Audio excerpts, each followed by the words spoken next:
Since 1947, this commission has documented the realities women face, shaped global standards on women's rights, and stood for gender equality. That work is as urgent now as it was at the start. On behalf of the United States, thank you. This year, in considering the status of women, especially as it pertains to the participation of women in decision-making, we must also consider the status of democracy. At its best, democracy protects human rights, promotes human dignity, and upholds the rule of law. It is a means to establish peace and shared prosperity. It should ensure every citizen, regardless of gender, has an equal voice, and free and fair elections that will respect the will of the people. At the same time, democracy requires constant vigilance, constant improvement. It is a work in progress. And today we know that democracy is increasingly under great strain.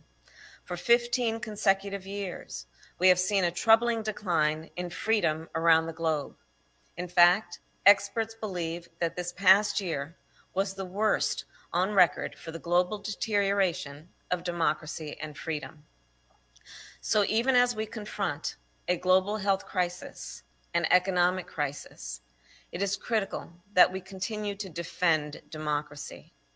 To that end, the United States is strengthening our engagement with the United Nations and the broader multilateral system. We are also rejoining the Human Rights Council because we know the status of democracy depends on our collective commitment to those values articulated in the Universal Declaration of Human Rights.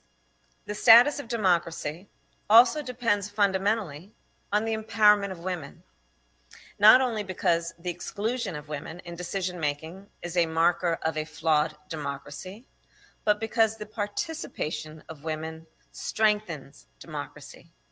And that's true everywhere. Looking around the world, I am inspired by the progress that is being made. And I am proud to report that while the United States still has work to do, we too are making progress, and that women strengthen our democracy every day. In every presidential election for the last 56 years in the United States, more women have voted than men. More women than ever before serve in the United States Congress. More women than ever are their family's breadwinner.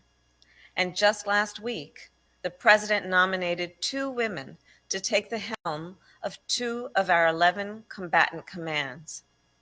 Women in the United States lead our local, state, and national governments, make major decisions regarding our nation's security, and drive major growth in our economy.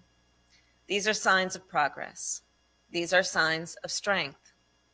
But friends, we cannot take this progress for granted, especially now. COVID-19 has threatened the economic security, the physical security, and the health of women everywhere.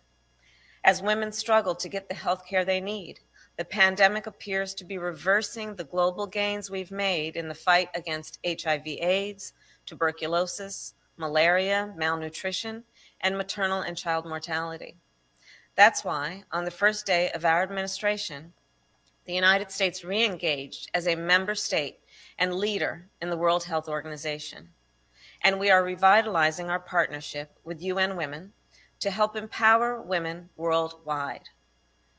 Here's the truth. When women face obstacles to obtaining quality health care, when women face food insecurity, when women are more likely to live in poverty and therefore disproportionately impacted by climate change, more vulnerable to gender-based violence and therefore disproportionately impacted by conflict, well, it's harder for women to fully participate in decision-making, which of course in turn makes it that much harder for democracies to thrive. Eleanor Roosevelt, who shaped the Universal Declaration on Human Rights, once said, "Without equality, there can be no democracy." In other words, the status of women is the status of democracy.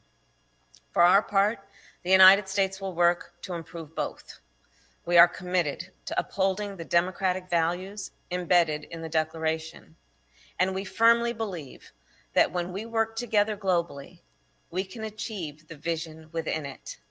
We look forward to partnering with all of you in the days and years ahead, and thank you.